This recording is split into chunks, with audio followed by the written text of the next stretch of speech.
Vamos agora conversar com um cidadão que esteve em Teresina participando do Salão do Livro. É um artista com a vida marcada por muitas tragédias. Estou falando do Marcelo Rubem Paiva. Primeiro, teve o pai brutalmente assassinado pela ditadura que desgraçou este país e que ainda tem reflexo na nossa vida. Depois, um acidente gravíssimo deixou o paraplégico.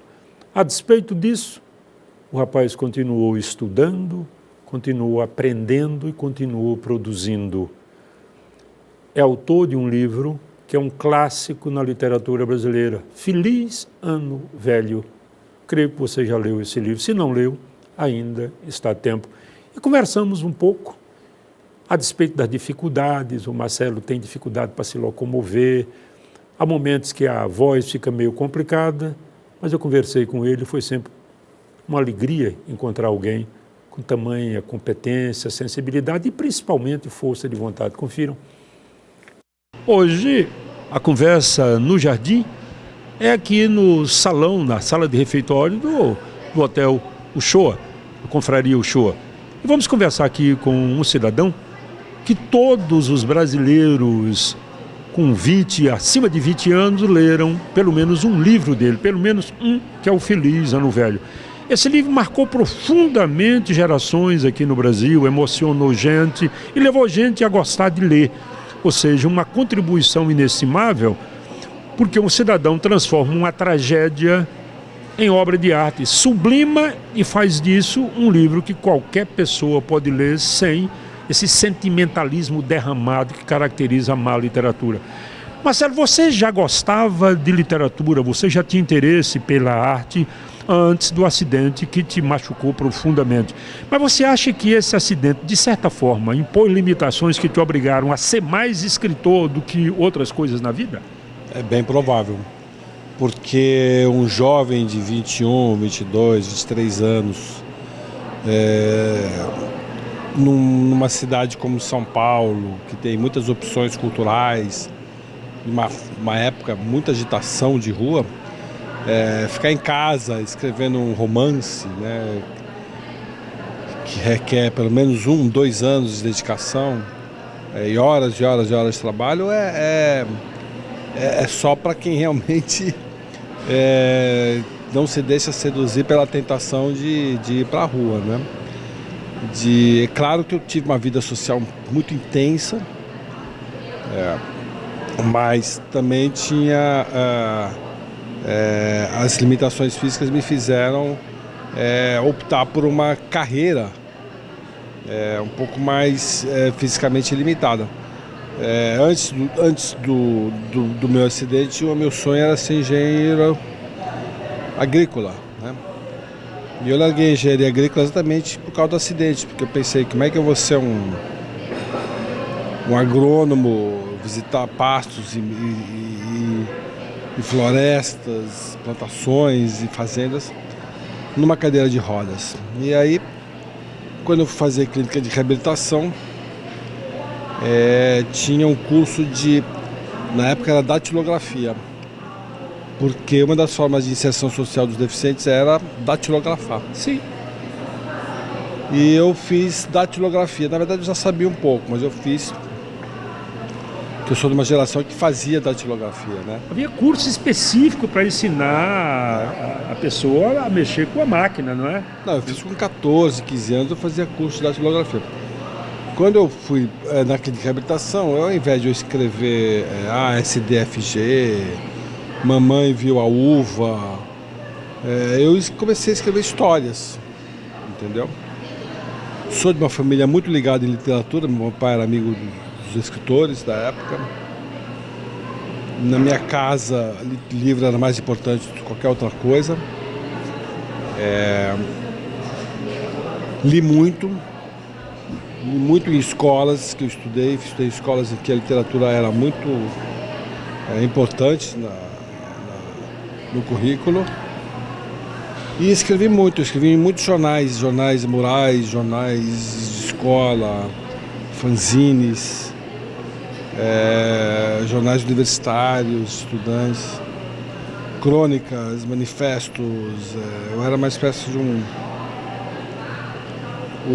escritor do movimento estudantil.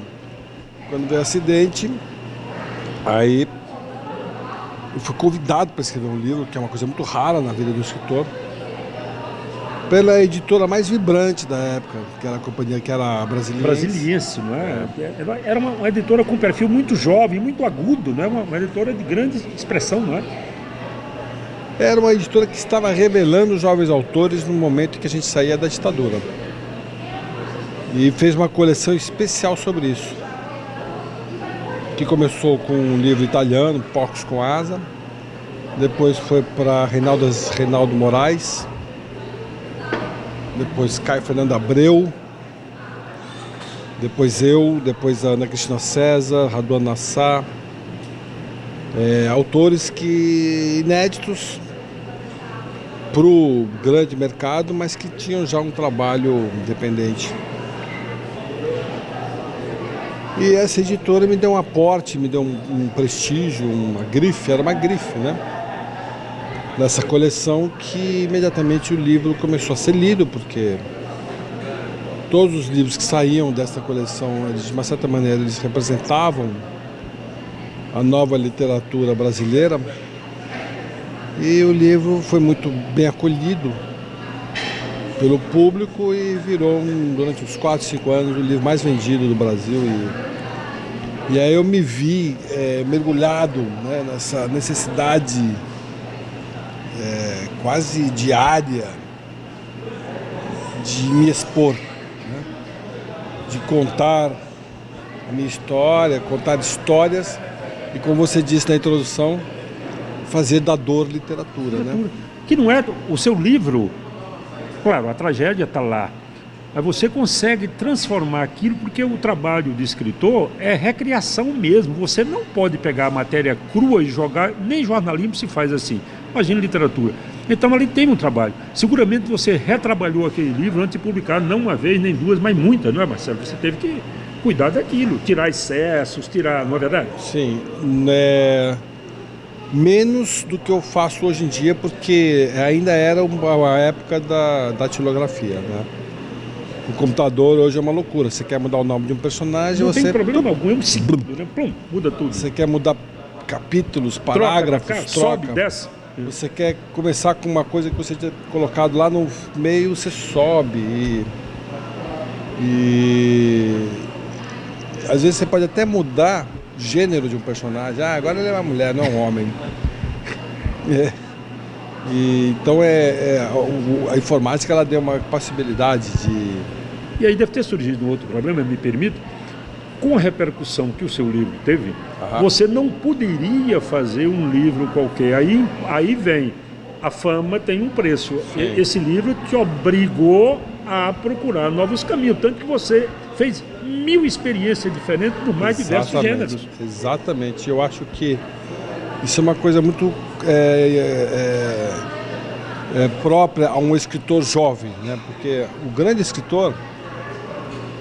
escritores começam com 40 anos, né? É um homem maduro, é um homem já vivido, é um homem que tem já família, que tem já o seu filtro, né? E que vai criar um estilo muito particular, né? Guimarães Rosa, Euclides da Cunha. Aí tem um escritor que descobre o seu processo literário durante a feitura literária, né? Então, são escritores das duas fases, né? Machado de Assis, que tem uma primeira fase romântica, ainda incipiente, apesar de brilhante, e que entra no conto, começa a radicalizar, começa a trabalhar na imprensa, começa a escrever livros em folhetim, que era novela de antigamente, e muda toda a sua obra e faz uma guinada de 180 graus com Memórias Póstumas de Brás Cubas, depois Quincas Borba, depois Dom Casmurro, e vira esse gigante da literatura brasileira como Dostoiévski, que começa... Bom, Dostoiévski começou... Esse é um caso à parte, porque ele já começou com livros absolutamente sensacionais. Na primeira fase, como Crime e Castigo. Mas ainda tinha mais uma coisa, me permite. O Dostoiévski escrevia imprimido por necessidades, inclusive financeiras, né? Exatamente. Ele vendia livros e tinha que entregar num prazo X, ou seja, a obrigação fez com que o Dostoiévski fosse um escritor profissional, que ele não seria. Exatamente. E tem essas duas fases do Dostoiévski. Uma primeira fase inicial, que no caso dele é absolutamente genial, e tem uma segunda fase que é absurdamente fantástica, que é a fase dos livros em que questionam Deus e o homem, precursor inclusive da filosofia do Nietzscheanismo, né? Aí tem Flaubert, outro autor que também começou uma primeira fase muito experimental, muito em busca de um estilo, e uma segunda fase absolutamente diferente e mais madura. Ou tem autores que começaram velhos, como Proust, que já começou no mesmo estilo do começo ao fim. No meu caso, modestamente falando, eu fui buscando na literatura, no fazer literário, um estilo que hoje eu acho que está mais... Bom, você fez maduro. Romance, você fez crônica, você fez texto para televisão, você fez teatro, fez tudo. A televisão te atrai? Quer dizer, os teus textos, o teu trabalho na televisão, de certa forma, te atrai? É uma coisa que ajuda, dá uma certa visibilidade? Não mais. Não, porque a televisão tem um compromisso com a audiência que a literatura não deve ter, entendeu? A obrigação de agradar? Isso. Eu acho que a literatura é mais livre. E a televisão ela é muito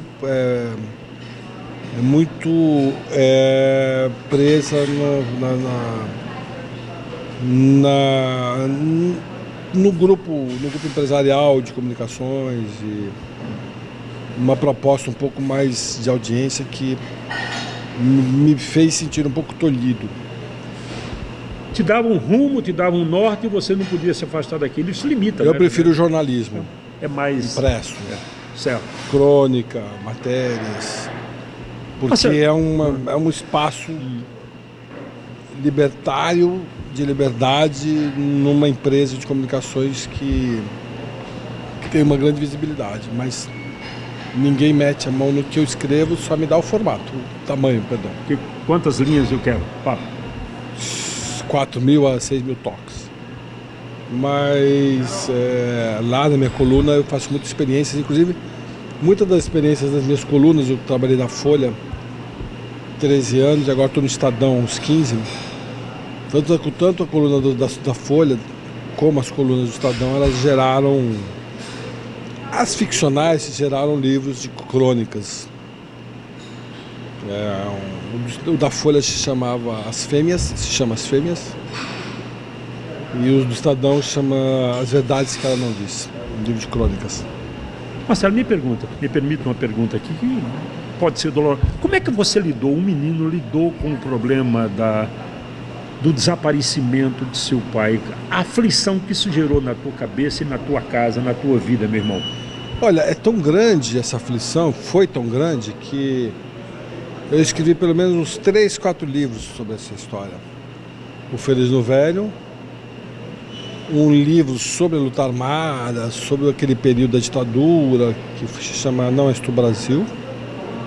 Esse livro que está ali, Eu Ainda Estou Aqui, que é mais... Esse livro é absolutamente lindo. Aí Obrigado. A figura da mãe aparece com muita força no livro, né? Isso, que eu falo mais da minha mãe e do meu pai.